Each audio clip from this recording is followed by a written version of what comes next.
नमस्कार दोस्तों, स्वागत है आप सभी का एक बार फिर से हमारे चैनल धर्मावचन पर। अगर आप अपनी लाइफ में कुछ नया सीखना चाहते हैं तो चैनल को सब्सक्राइब जरूर करें। सोमवार का दिन बहुत ही खूबसूरत दिन होता है और बहुत सारे लोग शिवजी का व्रत करते हैं, सोमवार का व्रत करते हैं। लेकिन सोमवार के दिन आपको ध्यान रखनी चाहिए कुछ ऐसी बातें, कुछ ऐसी गलतियां जिनको अगर आप भूल से भी कर देते हैं, जाने अनजाने में भी कर देते हैं, तो इसका बहुत बड़ा भुगतान आपको भुगतना पड़ता है। माना जाता है भोलेनाथ नाराज हो जाते हैं। वैसे तो भोले भंडारी है, किसी की बातों का बुरा नहीं मानते और बहुत जल्दी खुद प्रसन्न हो जाते हैं। लेकिन कुछ ऐसी बातें हैं जो भोलेनाथ को पसंद नहीं आती है। आज हम आपको बताएंगे वह कौन सी बातें हैं। सबसे पहले उठते ही हम क्या करते हैं, सोमवार के दिन सुबह सुबह स्नान आदि करके भगवान को याद करते हैं, भगवान से विनती करते हैं कि हमारे सारे बिगड़े काम बना दें, हमारे जीवन से मुसीबतों को दूर भगा दें।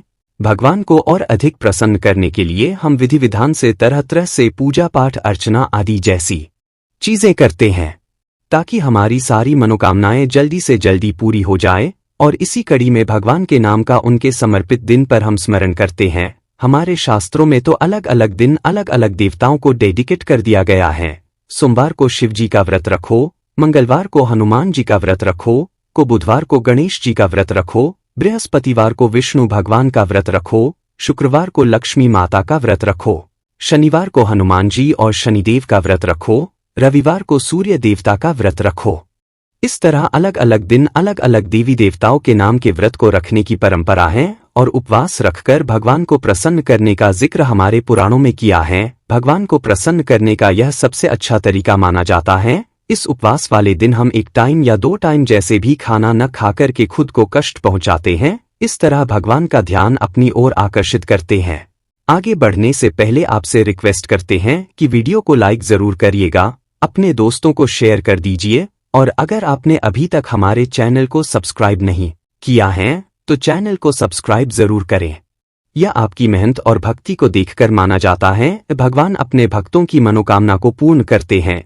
जब बात उपवास की जाती है तो सबसे अधिक पूरी दुनिया में सोमवार का व्रत रखा जाता है। हिंदू धर्म में सोमवार का दिन शिवजी को समर्पित किया गया है। ऐसे में बहुत सारे लोग सोमवार को शिवजी के नाम का व्रत रखते हैं। लेकिन आपको आज हम बता दें, और शिवजी के नाम का व्रत रखने का मतलब सिर्फ 1 या 2 वक्त खाने का परहेज नहीं है, बल्कि इसके कुछ नियम और कायदे भी है जिनका पालन आपको जरूर करना चाहिए। जो भी व्यक्ति इन नियम कायदों का पालन नहीं करता उसका सोमवार का व्रत टूट जाता है और साथ ही साथ माना जाता है कि उल्टा शिवजी का प्रकोप इन लोगों को झेलना पड़ सकता है।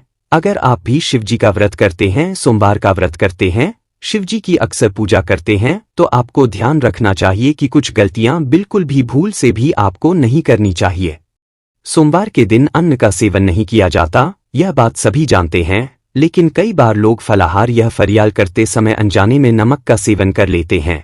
आपकी जानकारी के लिए बता दें कि सोमवार के व्रत को रखते समय आपको दिन भर में कभी भी नमक का सेवन नहीं करना चाहिए। यहाँ तक कि आपने 1 वक्त का भी उपवास रखा है और शाम को एक समय भी खाना खाते हैं तो वह भी आपका बिना नमक वाला होना चाहिए। अगर आपको नमक की ज्यादा जरूरत है तो आप थोड़े से सेंधा नमक का इस्तेमाल कर सकते हैं, लेकिन नमक को आपको भूल से भी हाथ नहीं लगाना चाहिए। दूसरी चीज जो आपको उपवास वाले दिन ध्यान रखने वाली है कि उपवास वाली दिन आपको पूर्ण रूप से ब्रह्मचर्य का पालन करना चाहिए। स्त्री हो या पुरुष, जिसने भी सोमवार का व्रत रखा है और आप शादीशुदा हो तो पति पत्नी दोनों को संयम बरतना चाहिए। इस दिन भूल करके भी आपको संबंध नहीं बनाने चाहिए, वरना आपका यह उपवास टूट जाता है और शिवजी का प्रकोप उल्टा झेलना पड़ता है। क्योंकि किसी भी उपवास में ब्रह्मचर्य का पालन करना बहुत ही अनिवार्य माना जाता है। तीसरी चीज जो आपको ध्यान रखनी है वह यह है कि कभी भी किसी बड़े बुजुर्ग का अपमान आपको नहीं करना चाहिए। सोमवार के दिन विशेष रूप से अपने बुजुर्गों के घर के बड़ों की माता हो, पिता हो, बड़े भाई हो, भाभी हो, कोई भी हो, बहन हो, जीजाजी हो, जो भी लोग हैं आपके जीवन में, उन सभी का अपने से जो भी बड़े हैं, अगर आप स्कूल जाते हैं तो टीचर्स हो, जो भी अच्छे हैं, बड़े लोग हैं, उनका अपमान सोमवार के दिन आपको नहीं करना चाहिए। भले वह आपको 2 बातें सुना भी दें तो अगर आपने व्रत किया हुआ है, सोमवार के दिन चुप रह जाना, मौन रह जाना आपके लिए श्रेयस्कर होता है। सोमवार के दिन अपनों से बड़ों का अपमान अगर आप करते हैं या कोई लड़ाई झगड़ा किसी से करते हैं तो माना जाता है शिवजी आपके उपवास को ग्रहण नहीं करते, आपको उस उपवास का कोई फल नहीं मिलता है और उल्टा आपको कभी कभी अगर गलती आपकी हो तो आपको दंड की प्राप्ति हो सकती है। दोस्तों, सोमवार के दिन किसी भी प्रकार की हिंसा में आपको नहीं पड़ना चाहिए। कहीं पर भी लड़ाई झगड़ा हो रहा है, बीच में आप दोस्तों के साथ गए, किसी ने आपके दोस्तों को मारा, आप भी उस हिंसा में शामिल हो गए, या कहीं पर कुछ हिंसा हो रही है और आप वहां पर जा रहे हैं, किसी जानवर को आप मारते हैं या किसी भी तरह का नुकसान करते हैं, यह सब काम आपको नहीं करने हैं। किसी भी जीव को मारकर खाना आदि भी कई लोग नॉनवेज का सेवन करते हैं, और खाना किसी भी जीव को मारना सोमवार के दिन, यह सब काम आपको नहीं करने हैं। सोमवार के दिन आपको तामसी भोजन बिल्कुल भी नहीं करना चाहिए। आप शिवजी को अगर मानते हैं तो आपको तामसिक भोजन को सोमवार के दिन परहेज करना चाहिए। तामसिक भोजन व्रत के एक दिन पहले यानी कि रविवार के रात के समय से आपको बिल्कुल रोक देना चाहिए। किसी भी लोगों से अपशब्द का प्रयोग ना करें। गाली गलौज करना, अपशब्द बोलना, किसी के मन को दुख पहुंचाना। आपने गाली नहीं दी, पर किसी को ऐसी बातें बोली कि इमोशनली उसको आपने हट कर दिया, उसके जीवन को उससे छीन लेने तक की उल्टी सीधी बातें बोल दी, उसके मन को खत्म कर दिया। ऐसी बातें, ऐसे अपशब्द आपको लोगों के साथ नहीं बोलने चाहिए। ऐसा करने से जिसे हम इमोशनल अत्याचार कहते हैं वह भी नहीं करने चाहिए, वरना शिवजी का प्रकोप आपको झेलना पड़ सकता है। दोस्तों, उपवास वाले दिन दोनों टाइम आपको शिवजी के सामने बैठकर आरती जरूर करनी चाहिए। सुबह और शाम दोनों समय आरती करें, नहीं तो कम से कम शाम के समय आपको आरती जरूर करनी चाहिए। शिवजी को आपको अगरबत्ती जलानी चाहिए या धूप दिखाए, घी का दीपक जलाएं और उनको हो सके तो थोड़ा सा जल चढ़ाएं। थोड़े से कच्चे दूध और पंचामृत से अभिषेक करें। दूध, दही, घी, चीनी और शहद आदि से अभिषेक करें। जो भी फल, मौसमी फल हो वह आप उनको चढ़ाएं। इस तरह से उनकी आपको पूजा जरूर करनी चाहिए। हो सके तो सोमवार को आपको शिव मंदिर जाना चाहिए और एक नारियल जरूर फोड़ना चाहिए। दोस्तों, कई लोगों में बात बात पर झूठ बोलने की आदत होती है, बात बात पर बातों को घुमाने की आदत होती है। आपको भी अगर झूठ बोलने की आदत है, हर बात में आप निंदा करते हैं, झूठ बोलते हैं, चुगली करते हैं, तो दोस्तों इस तरह की चीजें अगर आप करते हैं तो आपको ऐसा नहीं करना चाहिए, वरना आपको शिवजी का प्रकोप झेलना पड़ सकता है। हमारे धर्म में जब भी हम देवी देवता का पूजन करते हैं तो प्रसाद संबंधित कुछ विशेष नियम होते हैं।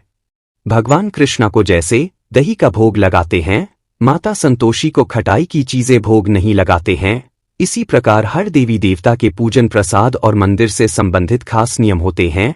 इसी में शिवजी को माना जाता है कि धतूरा, बेलपत्र आदि आपको चढ़ाने चाहिए।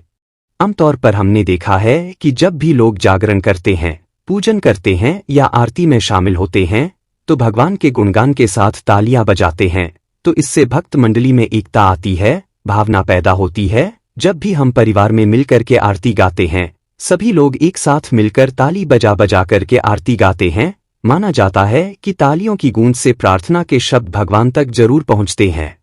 परंतु आपको यह जानकर आश्चर्य होगा कि धार्मिक मान्यता के अनुसार भगवान शिवजी के मंदिर में ताली बजाना वर्जित माना गया है। इस मान्यता को सुनकर शायद थोड़ा अचंभित हो सकता है, लेकिन यह बात बिल्कुल सच है। शिव मंदिर में खास अवसरों को छोड़कर ताली नहीं बजाने चाहिए। कहा जाता है कि भगवान शिव समाधि में लीन रहते हैं और इस दौरान वह गहरे ध्यान में होते हैं। पौराणिक कथाओं में भी आता है कि शिव का ध्यान भंग करना बहुत मुश्किल कार्य रहा है और भगवान शिव ने एक बार कामदेव तक को भस्म कर दिए थे, क्योंकि उसने शिव जी के ध्यान को भंग करने का दुस्साहस किया था। इसलिए कहा जाता है कि शिव मंदिर में शांति का माहौल रखना चाहिए। जब भी आप शिव जी के मंदिर जाएं, आप शांति से चुपचाप पूजा करें। शिव लगातार जलधारा के नीचे ध्यान लगाकर बैठे रहते हैं। उन्हें शोर शराबा बिल्कुल पसंद नहीं होता। ध्यान और समाधि लगाने के लिए वह शमशान हो कैलाश को हमेशा निर्जन स्थान पर ही रहते हैं। इसलिए कहा जाता है कि शिवलिंग के पास 3 बार आपको ताली नहीं बजाने चाहिए। यह शिव के ध्यान को भंग करने की कोशिश करते हैं और भगवान को यह बिल्कुल पसंद नहीं होता है। बेवजह शिवजी का ध्यान भंग करने से उनका क्रोध भड़क सकता है। इसका खामियाजा जो भी व्यक्ति ऐसा कर रहा है उसको भुगतना पड़ता है। दोस्तों, माना जाता है शिवजी के साथ ही शिवजी के परिवार, शिव परिवार भी नाराज होते हैं। उनके भूतगण तक भी रोस्ट हो सकते हैं। और जब शिव जी की पूजा हो रही हो तभी आपको सिर्फ ताली, शंख, घंटी या अन्य वाद्य बजाने चाहिए। इसके अलावा मंदिर में कभी भी आपको बेकार के वाद्य आदि नहीं बनाने चाहिए। तो दोस्तों, हमने आज आपको बताया कि शिव मंदिर में किस प्रकार से आपको क्रोध भी नहीं करना चाहिए, किसी भी तरह की तामसी चीजों का सेवन, किसी भी तरह के तामसी व्यवहार आपको नहीं करने चाहिए। किसी से मारपीट, हिंसा आदि सभी चीजों से बचना चाहिए। और जिस दिन आप व्रत करते हैं, सोमवार के दिन या नहीं भी करते हैं, और आप शिव भक्त हैं, तो आपको इन बातों का जरूर ध्यान रखना चाहिए। तो दोस्तों, आज के लिए बस इतना ही। उम्मीद करते हैं आपको ये वीडियो पसंद आई होगी। धन्यवाद।